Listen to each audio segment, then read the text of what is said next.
Day student बहुत करना है सरप्राइज ऑनलाइन क्लास में। मैं खंड प्रताप सिंह आपको पढ़ाने आया हूं math class 7 chapter 7.2 question number 1। आप लोग अपनी अपनी बुक में देखेंगे आपका which congruence criterion do you use the following. हमारे पास पहले क्वेश्चन के ए में क्या क्या दिया गया है। क्वेश्चन फर्स्ट के ए में दिया गया है, अब आप चित्र अपना देखते रहिए, मुझे चित्र से मतलब नहीं है, मैं सीधे बात करूंगा। AC is equal to DF, okay, AB is equal to DE और BC is equal to EF। अब आप क्या कहेंगे, अब तीनों के तीनों साइड सेम हैं तो साइड साइड साइड, तो हमारा कौन सा कॉन्ग्रेंट चलेगा इसमें, इसमें आपका लगेगा triple S congruence criterion. Congruence criterion, triple S congruence criterion आप लोग लिख लीजिएगा। दूसरा क्वेश्चन बी कह रहा है Z X equal to RP, Z X equal to RP side हो गया। R Q equal to Z Y, R Q equal to Z Y side हो गया। Angle P R Q is equal to angle X Y Z, angle X Y Z, ये angle हो गया। तो double S A का कोई rule नहीं होता, इसलिए यस ए यस आप क्या लिखेंगे सर, यस ए यस कॉन्ग्रेंस क्राइटेरियन से ये सवाल लगा हुआ है। अब सी क्या कह रहा है, सी कह रहा है कि M L N, angle M L N equal to F G H, equal to F G H, okay. N M L angle N M L equal to G F H, angle G H F, ठीक है ना। और side दिया गया है M L equal to F G, M L equal to F G, ठीक।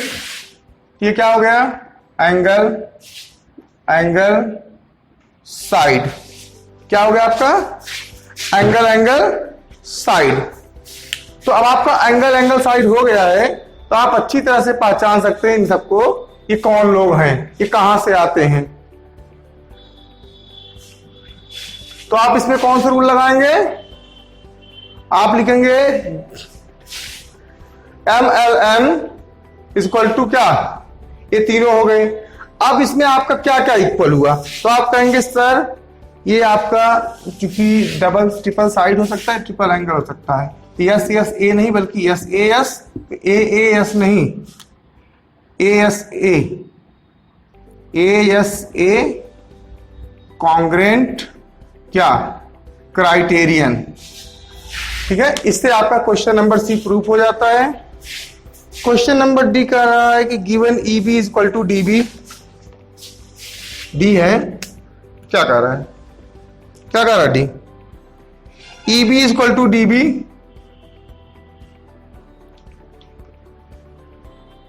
एक side हो गई, कोई दिक्कत नहीं, हमें कोई फर्क नहीं पड़ता। A is equal to B C दिया गया है, angle A is equal to angle C which is 90 degree.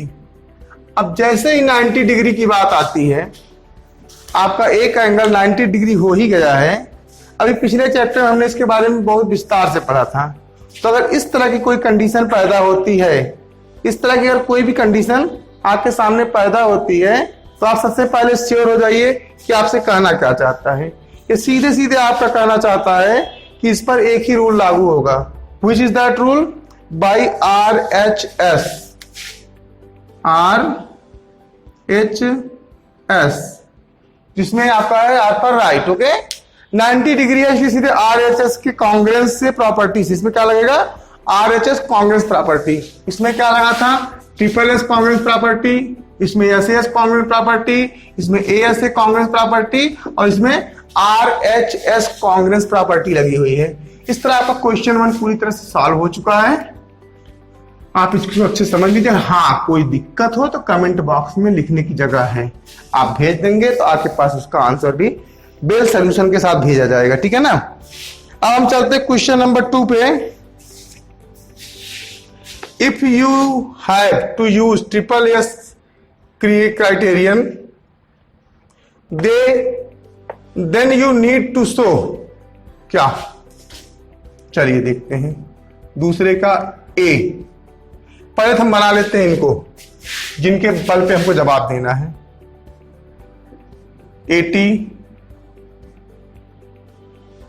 कौन है ये, पीएन। ठीक है, कौन है ये, ई और आर, इनको मिला दिया पीई और ए आर। चलिए क्वेश्चन 1, ए का 1 क्या कर रहा है, तो हमें ए आर इक्वल टू लिखना है 2, आर टी इक्वल टू लिखना है 3, ए टी इक्वल टू लिखना है। तो भाई साहब आप लोग खुद बता सकते हैं 1 2 3, तो 1 2 3 अब मालूम हो गया होगा आपको। तो ए आर के बदले पीई या ईपी, चाहे जो आप कह लीजिए, पीई, आरटी के बदले ईएन और एटी के बदले पीएन। देख रहे हैं आप लोग। तो आप आंसर शीट चेक करना पड़ के सीसी का नाम लिखिए, चाहे इनको पीएन कहो चाहे एनपी कहो, बात एक ही है। चाहे इनको ईएन कहो चाहे एनई कहो, बात एक ही है। ठीक है, चाहे आपका नाम लेके आपकी जात लगाएं चाहे आपकी जात लेके आपका नाम लगाएं, तो बात दोनों में आपका एक ही चीज आएगा। ठीक है ना, उससे कोई फर्क पड़ने वाला नहीं है। कई बच्चे कहते हैं कि सर ऐसा नहीं, कंफ्यूजन हो जाता है। तो कंफ्यूजन कुछ नहीं भैया, सीधे तो उसका नाम है, दोनों साइड के लेके नाम लिखा जाता है। बी का रहा है, बी क्या कह रहा है आपका, बी का रहा है, एक सेकेंड, आपका बी का रहा है if it is given that angle T is equal to angle N. Okay, angle T is equal to angle N, यही ना। And you are to use S A S creation. अगर आपको S A S creation use करना हुआ तब आप क्या करेंगे, तो मैं कहूंगा पहला हो गया आपका आर टी, दूसरा आपका हो गया P N.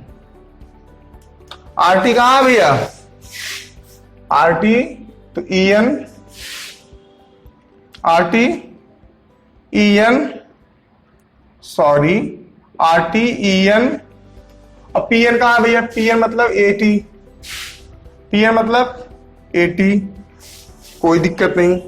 It is given that A T is equal to P N, अभी तो हो गया।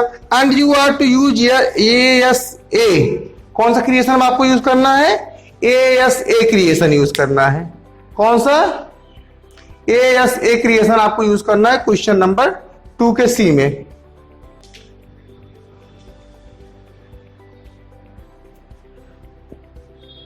तो आप क्या करेंगे, तो आप कहेंगे सर दोनों के सोल्यूशन के लिए हमें करना पड़ेगा, वी नो दैट इस क्रिएशन में we defined as two triangles are congruent if two angles and include side of one are respectively equal to two angles and include side of the other angle, then ATR क्या हो जाएगा, तीसरे में ATR, पहला A T R, ये क्या है, ये है एंगल, ठीक है, और दूसरा angle R A T, angle R A T. अब ए टी आर कहें हम, ए टी आर, तो आप कहेंगे पी एन ई, क्या कहेंगे आप, P N E, same to same, angle P N E, okay. Angle R A T, right में चूहा नहीं, एंगल आर ए टी तो आप कहेंगे angle EPN, angle EPN। Okay, question number 2 आपका हो जाता है कंप्लीट। इसी के साथ हम आ जाएंगे सीधे क्वेश्चन नंबर 3 पर।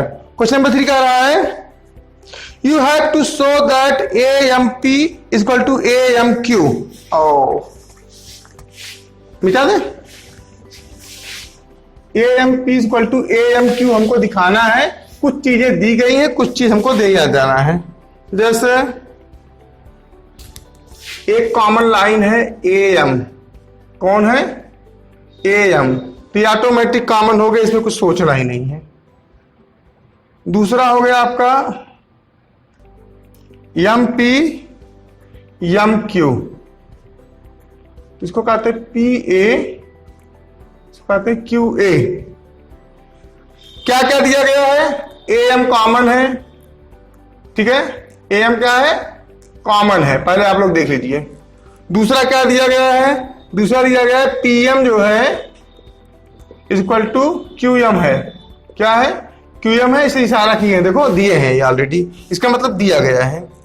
और ये एंगल इस एंगल के बराबर है, एंगल M क्या है, कॉमन है। तो एंगल M कॉमन होने का मतलब AMP, angle AMP equal to angle AMQ, angle AMQ, angle AMQ common होने का मतलब ये हुआ, ठीक है ना। ये आपको समझ में आ गया अच्छी तरह से, अगर समझ में आ गया तो अच्छी बात है। तो आपका पहला क्वेश्चन है PM इक्वल टू QM, तो आपका क्या है ये गिवन, आप क्या भर लेंगे उसमें, गिवन, पालन क्या भरेंगे, गिवन। दूसरा कह रहा है PMA यानी उल्टा कर दीजिए इसको, PMA बात एक ही है, इक्वल टू QMA, चाहे आप आगे से पढ़ो चाहे पीछे से पढ़ो, बात एक ही है। तो ये दोनों क्या है, बराबर है, हाँ बराबर है। क्यों, ऐसा दिया गया है, अभी सर ने दिखाया था हमको करके कि ये इसके बराबर है, इसके बराबर है, ये कॉमन है, ठीक है। AM इक्वल टू AM आपको बताया ना कॉमन है, तो बार बार क्यों चिल्लवा रहे हो हमको आप लोग, अब एक कॉमन है तो कॉमन है, बात खत्म, ठीक है। फिर क्या कह रहा है चौथा, AMP इज इतना इक्वल टू इतना, तो आपका दिया गया है, अगर ये वास्तव में सब कॉमन ही हो गए हैं तो हम अपनी प्रॉपर्टी को लगा करके सीधे सीधे इस क्वेश्चन का आंसर हम डायरेक्ट भर देंगे। क्या भरेंगे कि पहला गिवन, दूसरा गिवन, तीसरा कॉमन, चौथा कहेंगे आप by SAS, by SAS, yes मतलब PM और MQ, यस PM और MQ क्या हो गया, पहला साइड, दूसरा एंगल M, दूसरा एंगल M, तीसरा side AM common, sorry side angle side, हाँ side angle side, side side okay, angle angle okay, side side okay. हम इस कॉन्ग्रुएंट यूज करेंगे साइड एंगल साइड से। Congruent property, two triangles are congruent if two side and including whole angle is one are common, ठीक है ना। तो आपका ये सीधे सीधे आ जाता है, आप क्या कहेंगे कि angle AMP, sorry triangle AMP, triangle AMP और AMP कॉन्ग्रुएंट ट्रायंगल, जो भी आपका क्वेश्चन में दिया गया, क्या दिया गया क्वेश्चन में, एंगल AMQ, एंगल AMQ में क्या सा लग रहा है, इसमें लग रहा है SAS प्रॉपर्टी, SAS क्या कहता है, साइड एंगल साइड। इस प्रॉपर्टी से अगर किसी भी टू ट्रायंगल्स के टू साइड कॉन्ग्रुएंट है और उनका एक एंगल कॉन्ग्रुएंट है, तो आपका बिना कहे सुने भी वो क्या हो जाता है, वो आपका हो जाता है कॉन्ग्रुएंट। क्या हो जाता है, कॉन्ग्रुएंट। ओके, तो इस तरह से आपका ये क्वेश्चन हुआ समाप्त। बात समझ में आ गई आप लोगों को। क्वेश्चन नंबर 3 से आपको बहुत कुछ सीखने को मिला। और अब आते हैं क्वेश्चन नंबर 4 पर। क्वेश्चन नंबर 4 कह रहा है in triangle ABC angle A30 B40 C110। बहुत मजेदार सवाल है चौथा। तीसरा आपका तो कंप्लीट हो गया बिना नंबर डाले। क्वेश्चन नंबर 4 उससे भी ज्यादा इंटरेस्टिंग है और हम चाहते हैं कि क्वेश्चन नंबर 4 को आप समझने से पहले थोड़ा सा मेरी बात ध्यान से सुन लें कि अगर हम इसको अगले वीडियो में बताएं तो कोई दिक्कत तो होनी नहीं चाहिए आप लोगों को। इंटरेस्टिंग सवाल है कि बता दें, चलो बता देते हैं, पर आपको भी हमें थोड़ा मौका देना होगा। इसको थोड़ा सा मैं खिला पिला के टंड कर दूं। ये खाता बहुत है और कर चलता कम है। क्या आप लोग भी ऐसा करते हो कि घर में खाते ज्यादा हो, काम कम करते हो? कोई बात नहीं है, चलिए देख लेते हैं। कह रहा है angle ABC, angle A, angle B, angle C क्या है? 30, 40, 110। 30, 40, 110 और PQR, angle P, angle Q, angle R, 30, 40, 110। Okay, अब कह रहा है क्या ये कॉन्ग्रेंट है? तो आपने कहा कि हाँ सर एक बात तो है कि एंगल एंगल एंगल इक्वल है तो कॉन्ग्रेंट होंगे। तब मैं तुरंत डांटूंगा। कैसे डांटूंगा? चलिए हम बना के देख लेते हैं। A B C 30, 40, 110। दूसरा बनाते हैं।